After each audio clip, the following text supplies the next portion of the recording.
Hello everyone, this is Anjali Jha and you are watching Anjali's white board. और आज की इस वीडियो में हमारा जो टॉपिक है वो इंटरप्रिटेशन ऑफ स्टैट्यूट्स का है। इसमें हम ज़्यादा इंट्रोडक्शन में नहीं जाएंगे, जो मेन टॉपिक्स है ना उनको कवर करेंगे, ठीक है। वैसे इंट्रोडक्शन में अगर हम बात करें इंटरप्रिटेशन ऑफ स्टैट्यूट की तो वर्ड आता है स्टैट्यूट। ये क्या है? स्टैट्यूट वर्ड क्या है कि लेगिस्लेशन है। स्टैट्यूट्स को वैसे भी लेगिस्लेशन के साथ जोड़ा जाता है। स्टैट्यूट का मतलब क्या है कि ऐसा लेगिस्लेशन उसकी विल की बात करता है, यानी लेगिस्लेशन एक टेक्स्ट के फॉर्म में हमसे क्या कहना चाह रहा है। वो टेक्स्ट फॉर्म क्या है? वो विल है लेगिस्लेशन का, ठीक है। Will of legislation conveyed in the form of text. Text यानी वही लॉज हैं जिन जो क्या है लेगिस्लेशन के विल है। लेगिस्लेशन उन बातों को कहना चाह रहे हैं हमसे, तो स्टैट्यूट क्या हो गया? उस विल को कहते हैं स्टैट्यूट। इंटरप्रिटेशन ऑफ और कंस्ट्रक्शन ऑफ अ स्टैट्यूट, एक स्टैट्यूट की इंटरप्रिटेशन को, ये बहुत पुराना मेथड है कि लॉ लिखे गए हैं और उनको हमें इंटरप्रिटेट करना है। और इंटरप्रिटेट करने के बहुत सारे तरीके होते हैं, जैसे कि अब हम अभी पढ़ेंगे कि किन किन प्रिंसिपल्स के थ्रू इंटरप्रिटेट किया जाता है, ठीक है। It is well settled principle of law that as a statute is an edict of legislature, ठीक है। यहाँ पे वही बातें कही गई है कि मतलब पर्पस, ऑब्जेक्ट और रीजन, कि क्यों वो एक्ट बना या क्यों वो लॉ बना है, क्यों लेजिस्लेशन ये बात हमसे कह रहा है। ऑब्जेक्ट क्या था, पर्पस मतलब ऑब्जेक्ट और पर्पस सेम थिंग है, रीजन उसके पीछे क्या था, ठीक है। तो वो हो गया स्टैट्यूट। यानी कि स्टैट्यूट का मतलब अगर हम और शॉर्ट में देखें तो क्या आएगा? एक मिनट, यहाँ आ जाते हैं नोट्स पे।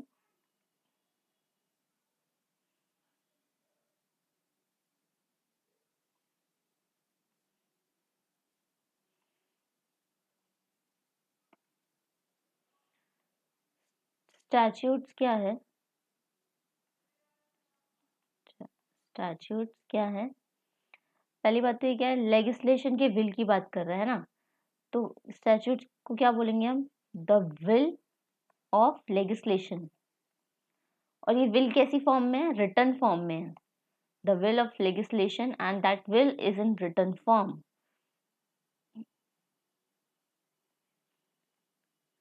तो यहीं लिख देते हैं, रिटन विल होता है। स्टैट्यूट क्या है? एक रिटन विल है, ठीक है। यहाँ पे हमने देख लिया स्टैट्यूट किसे कहते हैं। इसके बाद देखते हैं स्टैट्यूट किन किन फॉर्म में डिवाइडेड है, कितने टाइप के स्टैट्यूट होते हैं।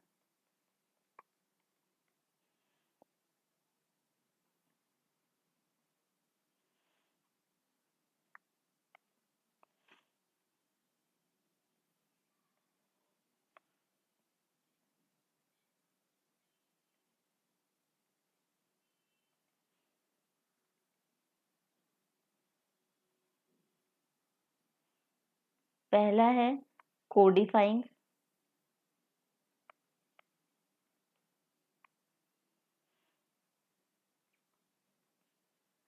फिर आता है डिक्लेरेटरी,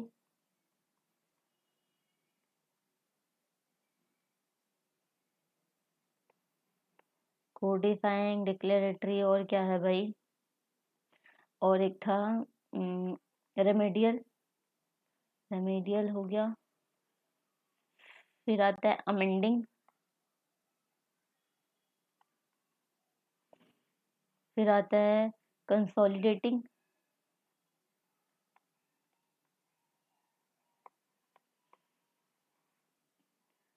फिर आता है इनेबलिंग,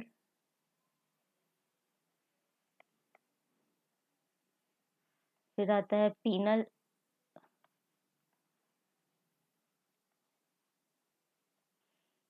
और लास्ट 1 2 3 4 5 6 7 8 9 लास्ट क्या था? रिस्ट्रेनिंग। स्टैट्यूट इतने फॉर्म में होते हैं, इनको इन अब कैसे, किसका क्या मीनिंग है वो हमें देखना है ना। तो पहले आ जाते हैं हम कोडिफाइंग पे। कोडिफाइंग का मतलब क्या है? एक मिनट, सुंदर सा, हमें आना है कोडिफाइंग वाला पॉइंट समझना है। कोडिफाइंग कहता है जब भी कोई अनरिटन लॉ है, मतलब कि कोई ऐसा टॉपिक है, ऐसा लॉ है जिसको लिखा नहीं गया है, लेकिन एग्जिस्ट करता है वो, ठीक है? लिखा रिटन फॉर्म में नहीं है वो, अनरिटन फॉर्म में है। उसको जब कोडिफ़ाई किया जाता है, उसकी मीनिंग की बात की जाती है, उसको समझाया जाता है, मतलब वो चीज़ लिखी हुई नहीं है, बट आपके समझ में है वो चीज़, उसको क्या बोलेंगे? कोडिफ़ाइंग बोलेंगे। फिर डिक्लेरेटरी क्या हो जाता है? पहले हमने देख लिया कोडिफ़ाइंग क्या है? अनरिटन लॉ है जिसको कोडिफ़ाई करना होता है, जिसके मीनिंग को हमें निकालना होता है कि ये बात लिखी नहीं है, बट ये बात हमारे खुद के कॉमन सेंस में समझने की है। जैसे कि आपको बोल दिया जाए कि electronic electronics are not allowed, कहीं पे इलेक्ट्रॉनिक्स अलाउड नहीं है, ये बोल दिया जाए। आप जिम में एंटर कर रहे हो और अच्छा, जिम में तो इलेक्ट्रॉनिक्स की बात ही नहीं हो सकता। आप मान लो हॉस्पिटल जा रहे हो, हॉस्पिटल में एंट्री पे ही लिखा हुआ इलेक्ट्रॉनिक्स आर नॉट अलाउड, तो क्या आप स्पेसिफिकली ये जाकर पूछेंगे कि क्या मैं मोबाइल फ़ोन ला सकती हूँ? या फिर क्या मैं आपने इलेक्ट्रॉनिक्स मना किया ना, मेरे को लगता है मोबाइल फ़ोन इलेक्ट्रॉनिक्स में आता है। क्या मैं रेडियो ला सकती हूँ? क्या मैं वो ला सकती हूँ, क्या बोलते हैं, जो बड़े-बड़े स्पीकर्स होते हैं, वो ला सकती हूँ? तो आपको जब कह दिया गया है कि भैया इलेक्ट्रॉनिक्स आर नॉट अलाउड, तो इलेक्ट्रॉनिक्स में जितनी चीज़ें आएँगी, वो आपको समझनी है। अब आपको स्पेसिफिकली यहाँ पे रिटन फॉर्म में ये नहीं कि मोबाइल भी नहीं लाना, जितनी भी इलेक्ट्रॉनिक्स में चीज़ें हैं, उनके कहने का मतलब ये था जितनी भी इलेक्ट्रॉनिक्स में चीज़ें आपको नहीं लानी है। तो वो हो गया कोडिफाइंग, जो चीज़ नहीं लिखी है आपको वो भी समझना है। फिर डिक्लेरेटरी क्या है कि ऐसी कोई चीज़, मतलब कि एग्जिस्टिंग जो लॉ है आपका, उसमें बिना कोई ऑल्टर किए उसको डिक्लेयर कर देना है, ठीक है? कि कोई लॉ लिखा है, उसमें कोई चीज़ समझने लायक है, आपको उस लॉ को, एग्जिस्टिंग लॉ को ऑल्टर किए बिना एक्सप्लेन करना पड़े, ठीक है? तो वो होता है डिक्लेरेटरी। यानी एग्जिस्टिंग लॉ को यहीं पे लिख लेते हैं,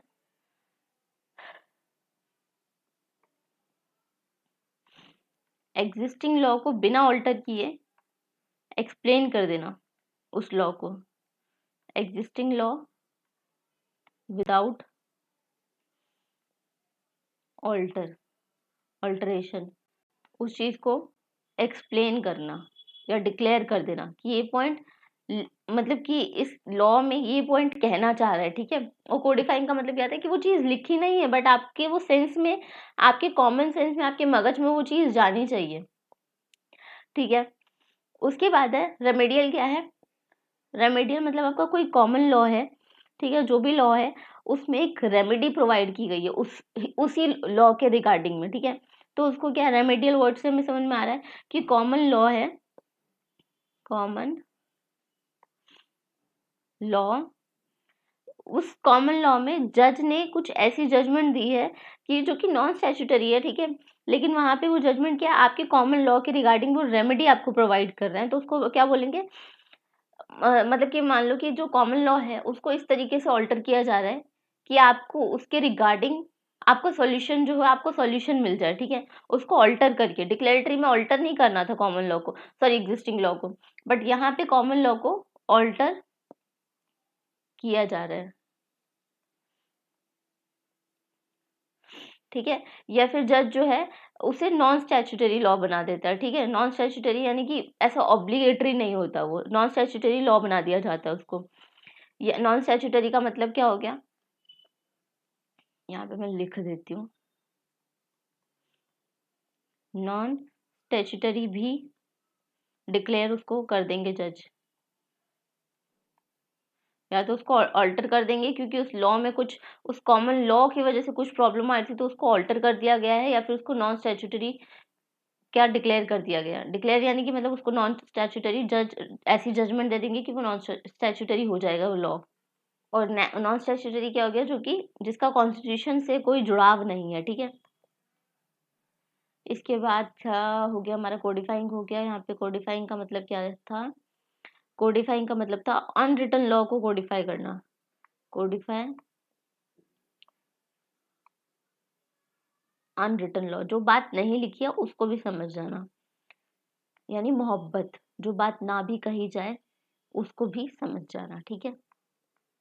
किडिंग, सीरियसली लेने कोई। इसके बाद है अमेंडिंग। क्या है? अरे अमेंडिंग हमें बहुत पता है, हम जितनी बार अटेम्प्ट देते हैं अमेंडमेंट से, तो हमारा लेना देना, मतलब कि जन्म जन्मांतर का रिश्ता है अमेंडमेंट से तो हमारा, ठीक है? जब भी किसी स्टैट्यूट लॉ या किसी मतलब कि लॉ को चेंज करने की जरूरत पड़ती है, ऑल्टर किया जाता है, उसको क्या बोलते हैं? अमेंडमेंट कहते हैं। जब भी ऑल्टर या कोई एडिशन किया जा रहा है किसी भी लॉ को, वो क्या है? वो अमेंडमेंट, अमेंडिंग ही तो है, उसको अमेंड यानी चेंज ही तो किया जा रहा है। ठीक है, उसके बाद हमारा आया कौन सा ले? Penal, restraining, enabling. इनेबलिंग देखते हैं। जब भी किसी लॉ को या किसी चीज को हटा दिया जाए या फिर उस पर रिस्ट्रिक्शन लगा दी जाए, किसी भी लॉ में ऐसी कोई रिस्ट्रिक्शन लगा दी जाए या उसको उस लॉ को रिमूव ही कर दिया जाए या किसी पॉइंट को लॉ में रिमूव ही कर दिया जाए या डिसेबल कर दिया जाए कि इसके बाद से कोई महत्व ही नहीं है, इसकी कोई इम्पोर्टेंस ही नहीं है, वो क्या होता है? इनेबल कर देना। इतना तो हमारा इंग्लिश इतना अच्छा है ना कि वर्ड हमें ना भी मतलब ये पता ही नहीं होता ना डिक्लेरेटरी, कोडिफाइंग, अमेंडिंग क्या है, तो भी मतलब स्टडी मैट अगर हमें ना भी देता तो भी हम समझ जाते क्या है इसका मतलब। ठीक है, हमारा कौन कौन सा हो गया? अमेंडिंग हो गया, इनेबलिंग हो गया।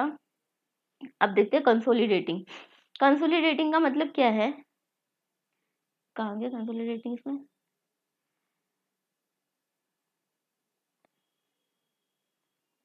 जब पिछले जो कोई लॉ बने हो मान लो या फिर कुछ ऐसे मैटर्स हो जो कि ना सेपरेट उनके लिए लॉ बनाया गया हो, लेकिन उसको क्या किया?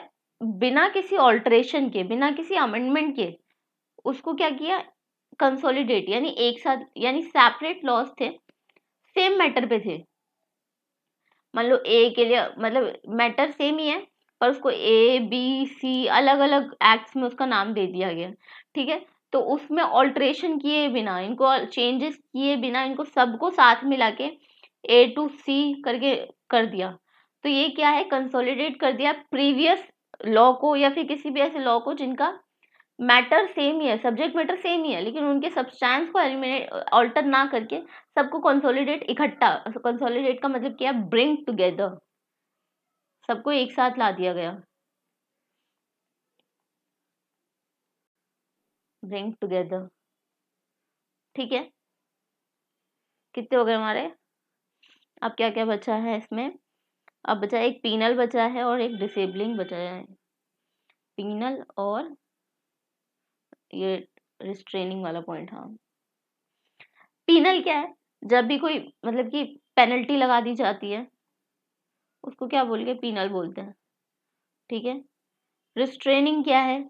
रिस्ट्रेनिंग या डिसेबलिंग क्या है? इसका मतलब कि आपको रिस्ट्रेन कर दिया जाता है। ठीक है, उसको क्या कहते हैं? रोक देना या डिसेबल कर देना, उसको क्या बोलते हैं? रिस्ट्रेनिंग कहते हैं। यहाँ पे मतलब वर्ड्स ऐसे है ना कि इसके मीनिंग हमें हिंदी मीनिंग ही पता है, तो उसमें हमें इसको रटने की या कुछ करने की जरूरत ही नहीं पड़ेगी। एक बार कृपया करके ये चार्ट बना लें क्योंकि मैंने बड़ी मेहनत से बनाया है।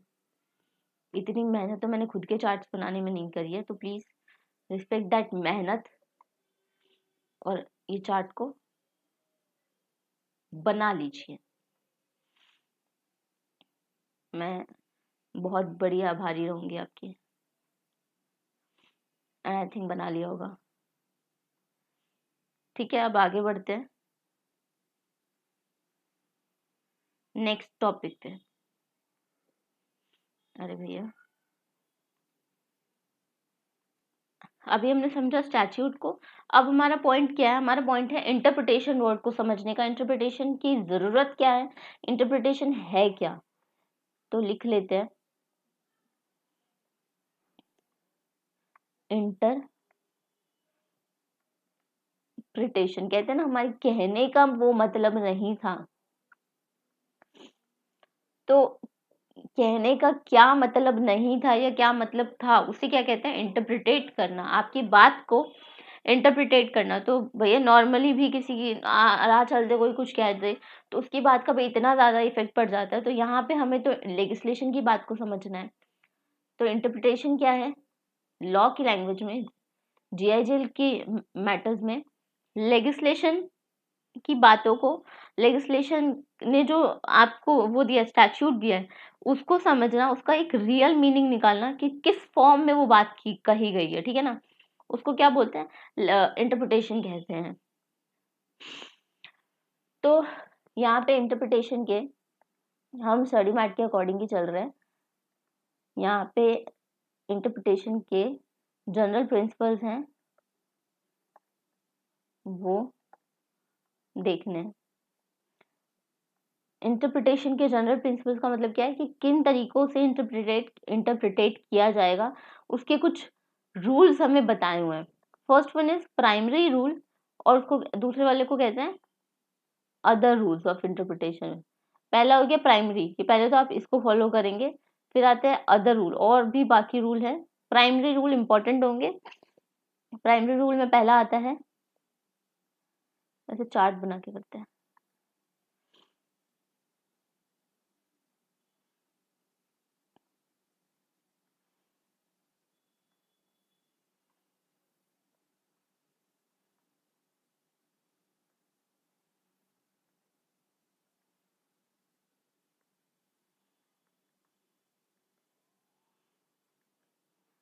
पहला आता है प्राइमरी रूल, लिटरल कंस्ट्रक्शन।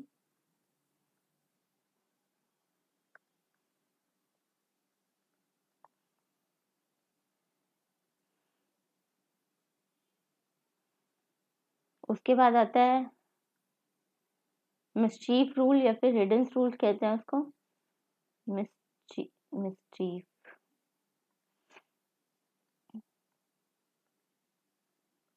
अरे यार,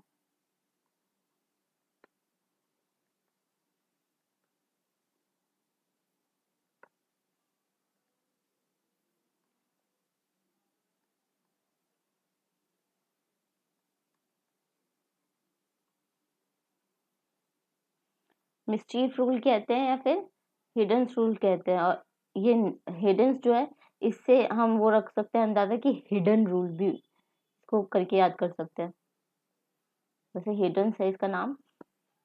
उसके बाद आता है हमारा 5 ऐसे हमारे मिस्चीफ रूल हो गया, लिटल कंस्ट्रक्शन हो गया, हार्मोनियस कंस्ट्रक्शन,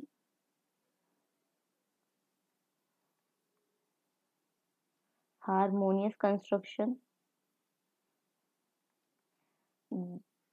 थर्ड हो गया ये हमारा। फोर्थ होगा हमारा रीजनेबल कंस्ट्रक्शन।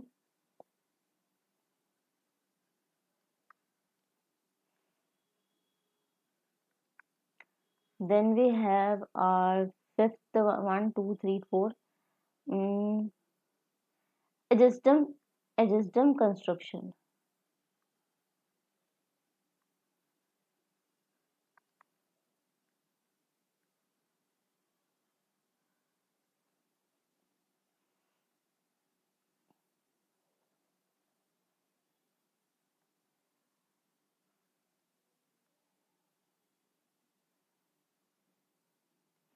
ठीक है, अब एक एक करके सबको समझते हैं। लिटरल कंस्ट्रक्शन क्या है? लिटरल कंस्ट्रक्शन जो है सबसे इजी पॉइंट है। लिटरल कंस्ट्रक्शन का मतलब है जो लिखा गया है उतना ही समझो, फालतू की बात समझने की जरूरत नहीं है, जितना कहा है उतना समझो, ठीक है? लिटरल कंस्ट्रक्शन क्या कह रहा है? जो लिटरल मीनिंग निकल कर आ रहा है ना उस फ्रेज का, उस वर्ड का, word, phrase, sentence,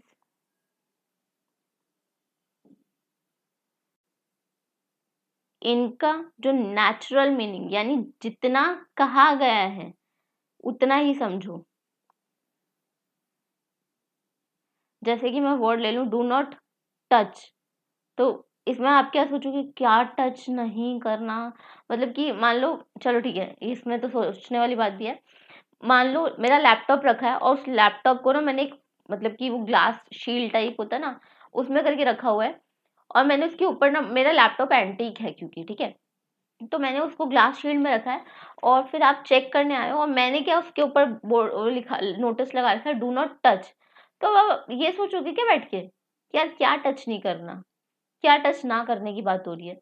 natural meaning जो निकलेगा वही समझोगे ना। मतलब अगर लैपटॉप के ऊपर ये लिखा है डू नॉट टच, तो मतलब लैपटॉप को टच मत करो, ठीक है? तो जो नेचुरल मीनिंग निकलेगा, ऑर्डिनरी, जहाँ पे आपको फालतू का दिमाग लगाने की जरूरत ना पड़े, जो नेचुरल मीनिंग है वो ही निकले। Grammatical meaning, do not touch. अब इसमें आप क्या डिक्शनरी खोल के बैठोगे, टच का मतलब क्या होता है, डू नॉट का मतलब क्या होता है? ग्रामेटिकल मीनिंग जो यहाँ पे निकल रहा है उसी को समझोगे। ग्रामेटिकल मीनिंग, जब हम बात करते हैं, जैसे कि जब हम लॉ पढ़ते हैं तो हम देखते हैं ना, शेल, मे, कैन, तो ये क्या हो गया, एक मिनट, मे और कैन, क्या ये दोनों सेम बात नहीं करते?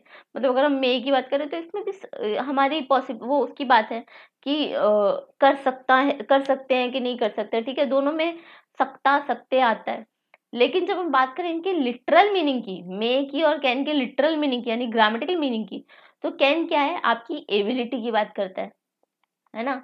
और मे क्या है, आप परमिशन मांग रहे हो उसके लिए कि क्या मैं ये कर सकता हूँ, और अगर आपको परमिशन ग्रांट किया जा रहा है दैट मीन्स कि आप ये कर सकते हो। तो दोनों के लिटरल मीनिंग क्या है, अलग अलग है ना? तो यहाँ पे वही कह रहे हैं, लिटरल मीनिंग का मतलब है आपको जो ग्रामेटिकल मीनिंग निकल के आ रहा है ना, जो नेचुरल मीनिंग निकल कर आ रहा है उतना ही समझो, ठीक है? थोड़ा लिटरल मीनिंग में, लिटरल कंस्ट्रक्शन में और डीप में जाएंगे, इसके लिए हम आ जाते हैं पीडीएफ पे। देखो, हमने देख लिया इस रूल के अकॉर्डिंग क्या है, वर्ड्स, फ्रेजेस, सेंटेंसेस, उनके जो रियल मीनिंग निकल कर आ रहे हैं, ऑर्डिनरी मीनिंग निकल के आ रहे हैं, उन्हीं को कहते हैं। Unless such a construction leads to an absurdity और द कंटेंट और object of the statute suggest a different meaning, जब तक अलग मीनिंग ना बताया जा रहा हो तब तक वही मीनिंग लो जो वो लाइन आपसे, फ्रेज वो कह रहा है आपसे, वो वर्ड जो आपसे कह रहे हैं। इस रूल का ऑब्जेक्टिव क्या है, नेचुरल, ऑर्डिनरी और पॉपुलर इंटरचेंजेबली, ये ऐसा इंटरप्रिटेशन देना जो कि नेचुरल है, ऑर्डिनरीली फॉलो किया जा रहा है, पॉपुलरली यूज किया जाता है, ठीक है? Interpretation should not be given which would make other provision redundant. ऐसा इंटरप्रिटेशन नहीं देना है कि जो अलग प्रोविजंस है उससे रिगार्डिंग प्रोविजंस है या दूसरे प्रोविजंस है उसको क्या कर दे, मतलब कि उसके अगेंस्ट चला जाए, उसको या अपोज कर दे। जो मीनिंग है उसी फ्रेज का मीनिंग निकालो आप, उसमें अलग प्रोविजंस को मत घुसाओ, ठीक है? If there is nothing to modify, कुछ मॉडिफाई, ऑल्टर या फिर उसके लैंग्वेज में चेंज करने वाला नहीं है, with the statute contains, it must be constructed according to the ordinarily and natural meaning of the word। जो आपसे फ्रेज या जो आपसे लॉ बात कह रहे हैं ना, उसमें अगर कुछ चेंज करने वाली बात नहीं है, उसमें कुछ ऑल्टर करने वाली चीज नहीं है, या मतलब कि आपको फालतू दिमाग लगाने की जरूरत नहीं है कि यार शेल कहा है, तो शेल का मतलब क्या, मे भी हो सकता है या कैन भी हो सकता है या वुड भी हो सकता है। शेल कहा है दैट मीन्स शेल कहा है, शेल कहा है ना, शेल के अलावा तो कुछ नहीं कहा, तो आपको शेल वाला मीनिंग ही निकालना पड़ेगा। अगर कोई शेल वर्ड का यूज कर रहा है तो आप शेल ही मीनिंग निकालोगे ना। शेल मतलब कि आपको आपकी ड्यूटी बताई जा रही है यहाँ पे, ठीक है? एक मिनट, एक मिनट, एक मिनट। मे मतलब आप कर सकते हो, ठीक है, आपको परमिशन ग्रांट की जा रही है, तो जो वर्ड है उसका जो मीनिंग है उतना ही, फालतू नहीं सोचना। मतलब लिटरल कंस्ट्रक्शन को अगर हम अपने लेमैन लैंग्वेज में उतारे, फालतू नहीं सोचने का भाई, जो बोला है उतना करने का, ठीक है? The safer and more correct course of dealing with a question of construction is to take the words themselves and arrive, if possible, at their meaning without, in the first instance, reference to cases। मतलब कि आपको एक line कह दी गई है, उसका एक meaning निकल रहा है, उसके मीनिंग को निकालने के लिए आपको किसी और वर्ड की या किसी और एग्जाम्पल की हेल्प लेने की जरूरत ही नहीं पड़ रही है उस केस में, या किसी और केस को रेफर करने की जरूरत ही नहीं पड़ रही है। तो क्या है, वो लिटरल कंस्ट्रक्शन है, जो बात बोली है वही निकालनी है। मतलब ये बात बोल बोल के इंसान थक जाए, और इस बात को आपको देखो इतने पैराग्राफ्स में समझाया गया है। जब आपको whenever you have to construe a statute or document, you do not construe it according to the mere ordinary general meaning of the words, but according to the ordinary meaning of the words as applied to the subject matter with regard to which they used। ये bright MR का case था, bright MR की ये definition है, उनका ये statement है। एक मिनट, ठीक है, construction which would leave without effect any part of the language of a statute will normally be rejected when where an act plainly gave an appeal from one quarter session मतलब कि जो बात मतलब कि घुमा फिरा के एक्स्ट्रा ऑर्डिनरी चीज़ों को एलिमिनेट करते हो किसी चीज़ की, मतलब कि आपको ऐसे वर्ड दे दिए गए हैं जिनको आप एलिमिनेट नहीं कर सकते। अब यहाँ पे मैं एग्जांपल लूँ तो क्या एग्जांपल लूँ? जैसे कि जब हम गुड्स की डेफिनेशन पढ़ते हैं जीएसटी में, जब हम गुड्स की डेफिनेशन देखते हैं तो गुड्स मीन्स, आप इस मीन्स वर्ड को एलिमिनेट कर सकते हो क्या? नहीं कर सकते एलिमिनेट, ठीक है। तो जब हम सप्लाई की डेफिनेशन पढ़ते हैं तो सप्लाई की डेफिनेशन में पढ़ने वाला एक एक वर्ड का अपना इम्पोर्टेंस है ना। तो आप यहाँ पे गुड्स की डेफिनेशन की बात करो तो गुड्स मीन्स करके आता है, तो हम इस मीन्स को एलिमिनेट कर ही नहीं सकते, अदरवाइज क्या हो जाएगा, पूरी डेफिनेशन ही उलट फेर हो जाएगी। तो यहाँ पे क्या है कि ऐसे वर्ड जिनको आप एलिमिनेट किए बिना पढ़ ही नहीं सकते, समझ ही नहीं सकते, वो लिटरल कंस्ट्रक्शन है, ठीक है। सम of other basic principle of literal constructions are every word in the law should be given meaning as no word is unnecessarily used। मतलब कि लिटरल कंस्ट्रक्शन क्या कह रहा है, लॉ में जिस वर्ड, हर एक वर्ड की अपनी एक मीनिंग है, किसी भी वर्ड को ऐसे बेकार में यूज नहीं किया जाएगा। One should not presume any omission and if a word is not there in the statute it shall not be given any meaning. कि ऐसा हमें ये नहीं मान के चलना है कि यार लिखने वाला भूल गया होगा, ठीक है, या फिर कोई गलती हो गई होगी।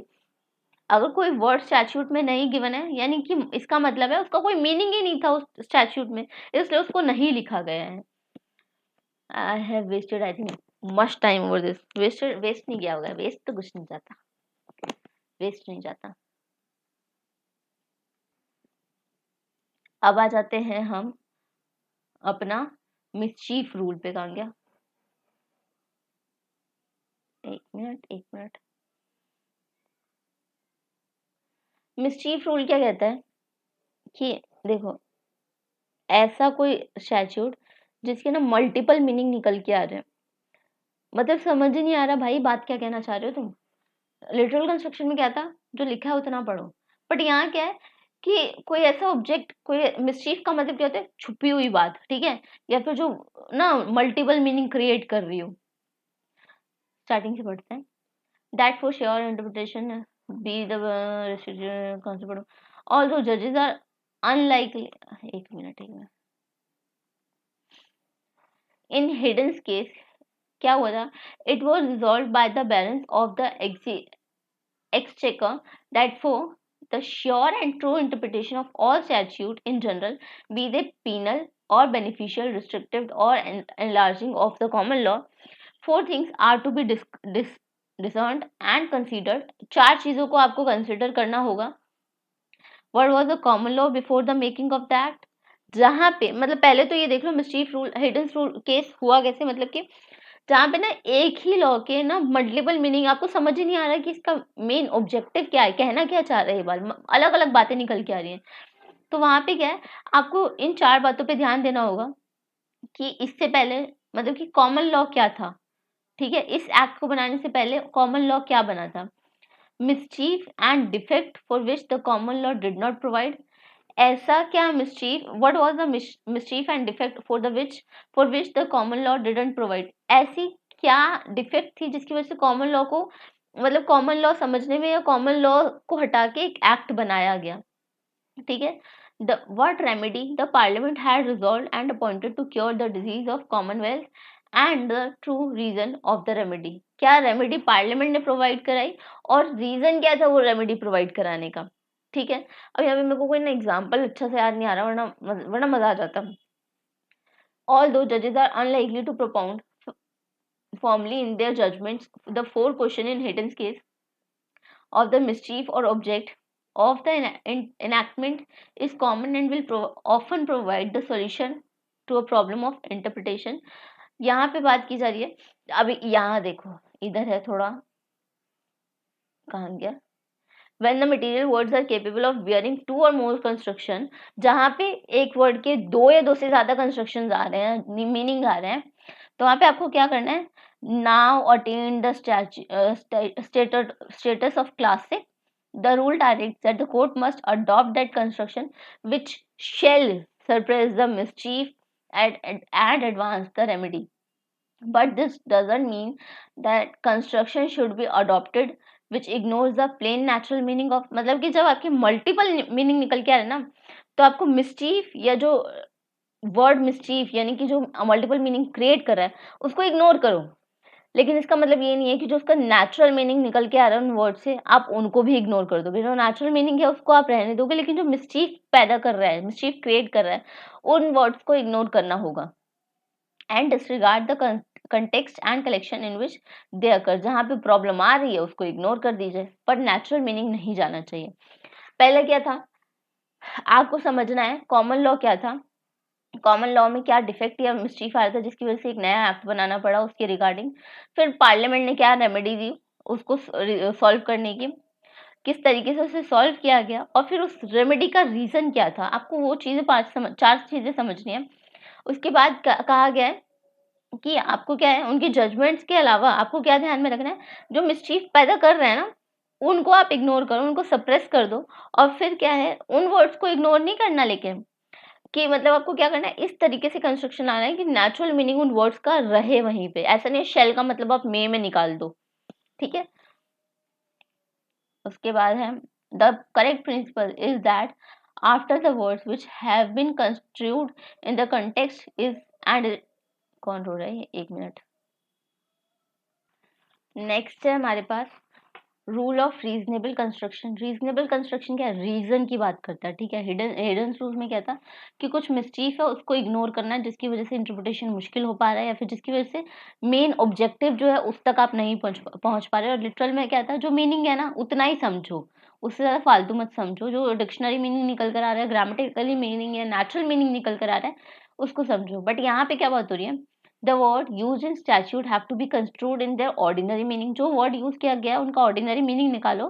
पर कहीं कहीं पे क्या होता है, judicial approach finds that simple device of adopting the ordinary meaning of words doesn't meet the ends as a fair and reasonable construction।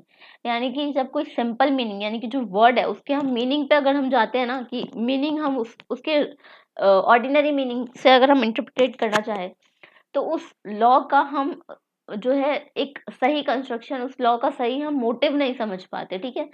Exclusive reliance on the bare dictionary meaning of words may not necessarily assist a proper construction of the statutory provision in which the word occur। यानी कि अगर आप उस word के dictionary meaning पे जाओगे और फिर इंटरप्रिटेट करोगे तो क्या होगा, एक प्रॉपर कंस्ट्रक्शन नहीं प्रोवाइड किया जाएगा, और फिर क्या होगा, एक एक प्रॉब्लम क्रिएट होगी उस स्टैट्यूटरी प्रोविजन को समझने में, आप गलत समझेंगे फिर उसे। तो क्या करना होता है, often enough interpreting the provision, जरूरी हो जाता है कि जो उसका सब्जेक्ट मैटर था और क्या इंटेंशन है उस स्टैट्यूट का वो समझना, और फिर उस इंटेंशन के अकॉर्डिंग ही आप क्या करोगे, इंटरप्रिटेट करोगे। इस रूल के according must be construed ut res magis valeat quam pereat, बड़ा ही लंबा हो गया, ut res magis valeat quam pereat pereat so as to give a sensible meaning to them. इसका मतलब क्या है कि सेंसिबल मीनिंग निकल के आए, ठीक है। अ प्रोविजन इस हमें हमें इसको बोलने में तो बड़ा ही तकलीफ पैदा होगा, लेकिन हमको इसको याद करना पड़ेगा, ठीक है, ताकि इसका हम मीनिंग यहाँ पे अगर हम लिख कर आते हैं इसको ना और हाईलाइट करके आते हैं इस पॉइंट को, तो बहुत ही अच्छा इफेक्ट और प्रेजेंटेशन स्किल्स हमारी इससे इम्प्रूव होंगी, ठीक है।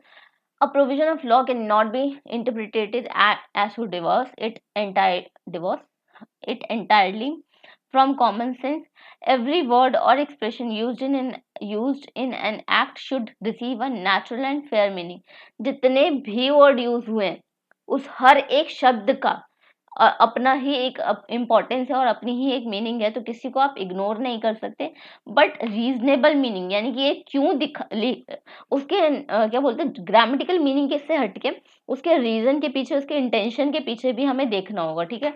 तो रीजनेबल कंस्ट्रक्शन रीजन की बात करता है, इंटेंशन की बात करता है, ठीक है। अब आ जाते हैं हारमोनियस कंस्ट्रक्शन में। हारमोनियस कंस्ट्रक्शन का मतलब ना क्या निकल के आएगा कि आपका जो ना, आप क्लैश ना करो दो सेक्शन, एक ही एक्ट के दो सेक्शंस में क्लैश नहीं होना चाहिए, ठीक है।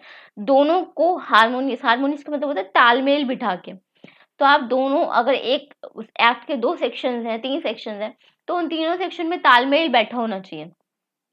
एक स्टैट्यूट को इस तरीके से पढ़ो कि उसका पूरा एक प्रोविजन जो है constructed with reference to other provision, कि वो होता है ना रेफर किया जाता है एक प्रोविजन को समझने के लिए दूसरे प्रोविजन को। तो ऐसा ना हो कि दोनों में आप कॉन्फ्लिक्ट पैदा कर दो और फिर वो क्या होता है हार्मोनाइज नहीं हो पाते। तो आपको उनके बीच में बिना कॉन्फ्लिक्ट पैदा किए उसको समझना है, ठीक है।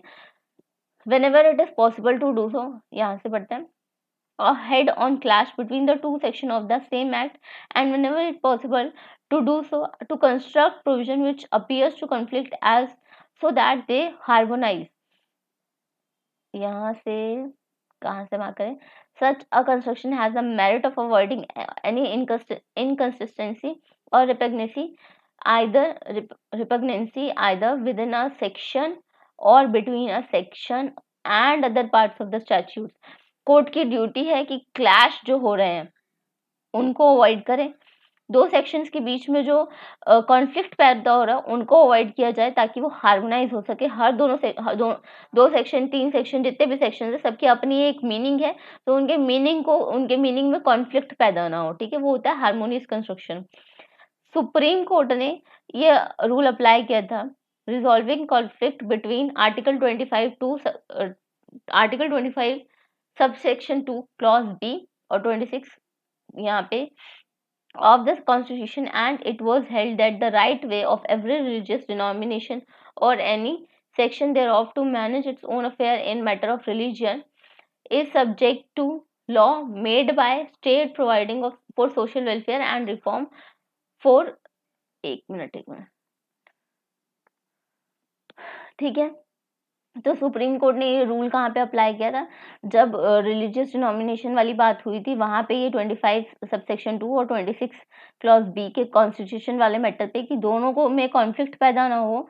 ये सब्जेक्ट, वो जो हम वर्ड पढ़ते हैं ना सब्जेक्ट टू, यानी कि इस लॉ को, इस प्रोविजन को आप इसके प्रोविजन के अकॉर्डिंग आप पहले पढ़ो, मतलब कि subject to that provision.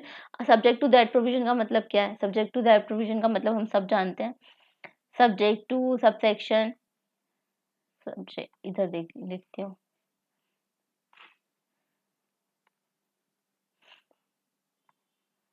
Subject to का मतलब क्या है कि कंडीशन है, वो प्रोविजन उसकी कंडीशन के अकॉर्डिंग उसको पढ़ो, ठीक है।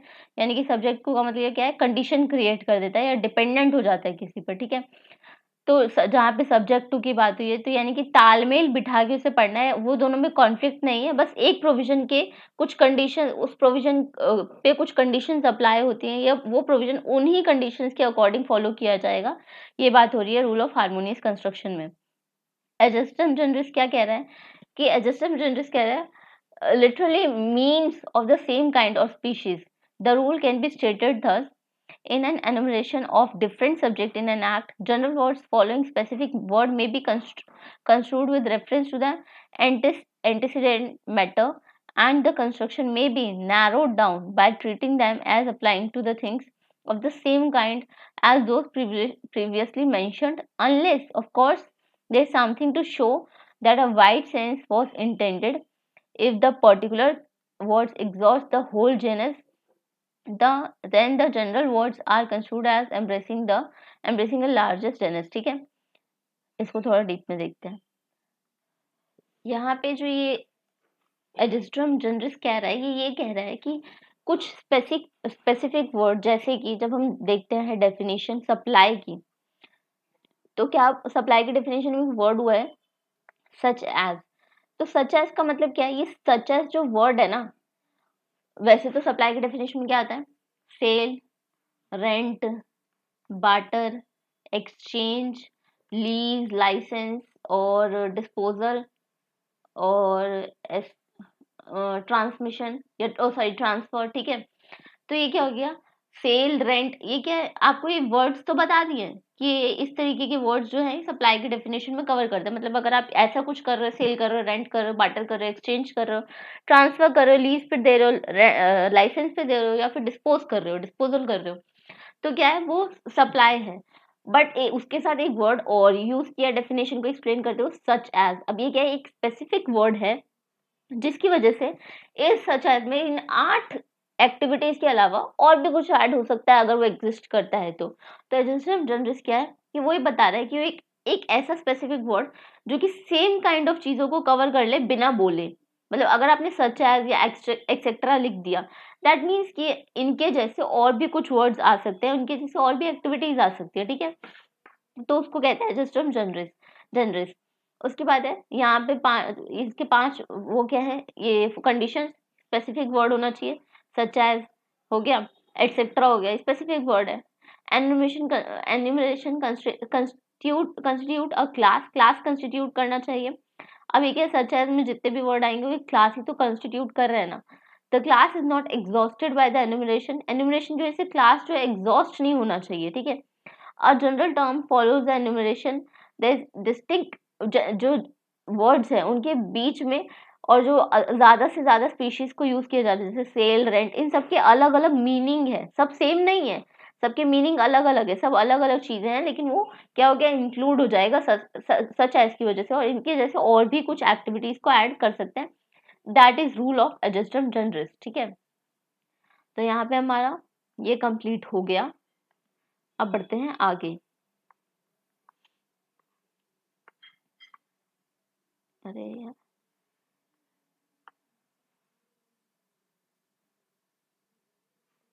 फिर आता है अदर रूल ऑफ इंटरप्रिटेशन, जिसको हम देखेंगे नेक्स्ट वीडियो में। इंटरनल एड्स, ये सारी चीजें हम नेक्स्ट वीडियो में कवर करेंगे। उससे पहले आई वाज थिंकिंग कि एक मिनट, जो मैं सोच रही थी वो यहाँ पे